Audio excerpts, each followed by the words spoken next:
கிச்சனில் இன்றைக்கி ஸ்பெஷலாக 2 டெலிஷியஸான மோர் எப்படி கலக்கிறதுன்னு செஞ்சு காமிக்க போகிறேன். இந்த பட்டர் மில்க் வீடியோவை பார்த்துட்டு மறக்காமல் உங்கள் கமெண்ட்ஸை சொல்லுங்கள், சப்ஸ்கிரைப் பண்ணுங்கள், ஷேர் பண்ணுங்கள். எப்போவுமே இந்த மசாலா மோர் எந்த மோர் கலக்கிறதுக்குமே சீரகத்தூள் யூஸ் பண்ணுவோம். அந்த சீரகத்தூளை ஃப்ரெஷ்ஷாக அரைச்சிக்கிட்டிங்கன்னா ரொம்ப ரொம்ப டேஸ்டியாக இருக்கும்.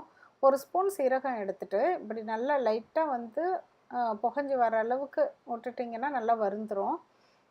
இப்போ இதை இந்த கல்லில் போட்டுட்டு இடிச்சிட்டோம்னா நல்லா பொறன்னு ஃப்ரெஷ்ஷாக சீரகத்தூள் கிடச்சிரும். அதை தனியாக எடுத்து வச்சுக்கோங்க. இப்போ நம்ம கியூக்கம்பர் போட்டுட்டு வெள்ளரிக்காய் போட்டு எப்படி மோர் கலக்கிறதுன்னு பார்க்கலாம். இதுக்கு வெள்ளரிக்காய் எந்த மாதிரி வெள்ளரிக்காய் கிடைக்குதோ நீங்கள் எடுத்துக்கோங்க. இதை ஒரு ஹாஃப் அளவுக்கு மட்டும் நான் போட்டிருக்கேன். அதை சின்ன சின்ன துண்டாக கட் பண்ணி ஒரு மிக்ஸி ஜாரில் போட்டுட்டு இஞ்சியும் கொஞ்சம் போட்டுக்கோங்க. நல்ல கெட்டியான தயிர் 1/2 கப்பு, கொஞ்சமாக தண்ணி விட்டுக்கோங்க. பெரிய ஜாராக இருந்ததுன்னா நம்ம கொஞ்சம் அதிகமாக விட்டுக்கலாம். கொஞ்சம் உப்பு போட்டுக்கோங்க. இப்போ இதை நல்லா நைஸாக அரைச்சிருங்க. அரைச்சிட்டு வேணும்னா நம்ம கொஞ்சம் ஐஸ் க்யூப் போட்டு கொஞ்சம் சில்லுன்னு சர்வ் பண்ணிக்கலாம். ரொம்ப ரொம்ப டேஸ்டியாக இருக்கும். இந்த வெயிலுக்கும் ரொம்ப நல்லது. கண்டிப்பாக செஞ்சு பாருங்கள். சர்வ் பண்ணுறப்ப கொஞ்சம் அந்த வறுத்த சீரகத்தூளை மேலெல்லாம் தூவி விட்டுட்டு சர்வ் பண்ணுங்கள். நெக்ஸ்ட்டு மசாலா மோர் எப்படி கலக்கிறதுன்னு பார்க்கலாம்.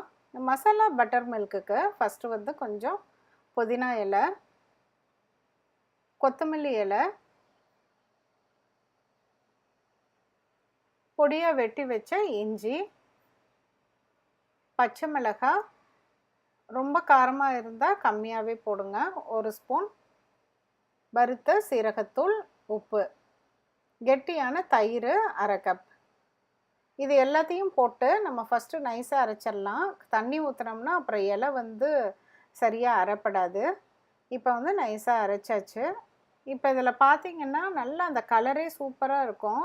அதுக்கப்புறம் அரைச்சதுக்கப்புறமேலு நம்ம தேவையான அளவுக்கு தண்ணி ஊற்றிக்கலாம். இதையும் நீங்கள் கொஞ்சம் ஐஸ் க்யூப் போட்டு சர்வ் பண்ணலாம். ரொம்ப ரொம்ப டேஸ்டியாக இருக்கும். இந்த வெயிலுக்கும் ரொம்ப நல்லாயிருக்கும். கண்டிப்பாக செஞ்சு பாருங்கள். செஞ்சு பார்த்துட்டு கமெண்ட்ஸை சொல்லுங்கள். மேலும் ஒரு புதிய ரெசிபியோடு சீக்கிரம் உங்களை மீட் பண்ணுறேன். தேங்க்யூ.